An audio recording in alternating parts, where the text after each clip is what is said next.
Qui ha dit que Madrid no es pot veure en 3 dies? Margomon ho ha aconseguit. Hem acompanyat a un grup de joves durant la seva visita expressa a la capital.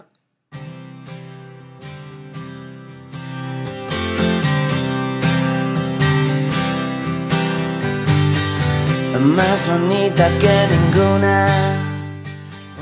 Primer visitarem el temple de Devot, un antic temple que Egipte va regalar a Espanya per l'ajuda que li va oferir per salvar els temples de Núbia. Estaba todo bien.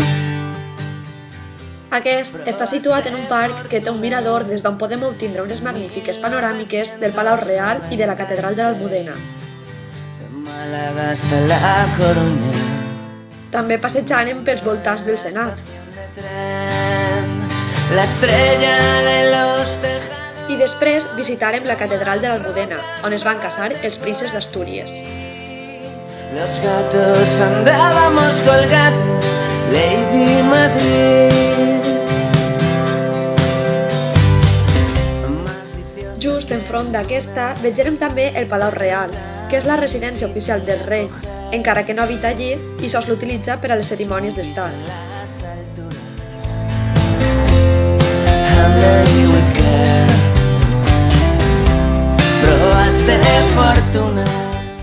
I com no, ens dirigirem també cap a la Porta del Sol, que estava repleta de gent. Algunos todavía dudan si vas a volver. I després anarem cap a la plaça Major, que estava plena de botiguetes que oferien tot tipus d'articles de decoració nadalenca. Lo más rock and roll de por aquí. Los gatos andábamos colgados, Lady Madrid. Pitillos ajustados.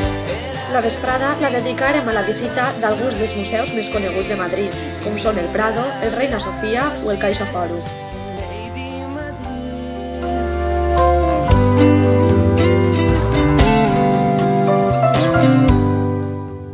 També aprofitarem la nit per veure Madrid il·luminada i contemplar el més pur ambient nadalenc. La estrella de los tejados, no más rock and roll de por aquí.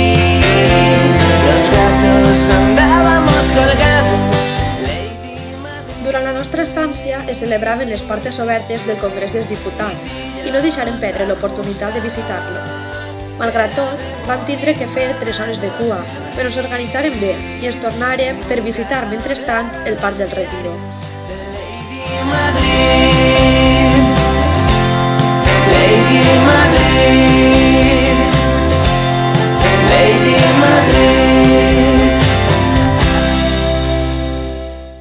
Fins i tot vegeren com els mitjans de comunicació realitzaven allí els directes. Toda la mañana lo cierto es que las colas están siendo kilométricas. A los miles de ciudadanos que se han acercado hasta el Congreso de los Diputados no les ha importado ni el mal tiempo, tampoco las obras que acercan literalmente el Congreso. De hecho, este año por primera vez no han podido entrar, no han podido acceder a través del portón principal y tampoco han podido ver siquiera los leones que están tapados por las obras. Aún así, los que han visitado el Congreso esta mañana han salido satisfechos.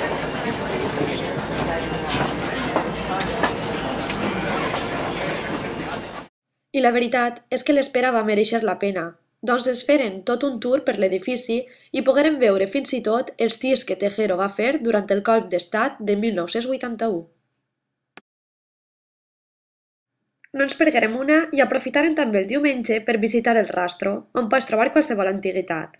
La resta del dia la dedicarem a passejar tranquil·lament per la capital i vegerem la famosa font de la Cibeles, la Gran Via, la Porta d'Alcalà, la Casa d'Amèrica, que molts diuen que està embruixada, i les Torres Quio, entre d'altres. Va ser un viatge exprés, sí, però no per això menys bonic, doncs disfrutarem d'escenes tan magnífiques com aquesta.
com que volíem veure com més coses millor, anàrem en avió i tornàrem en tren.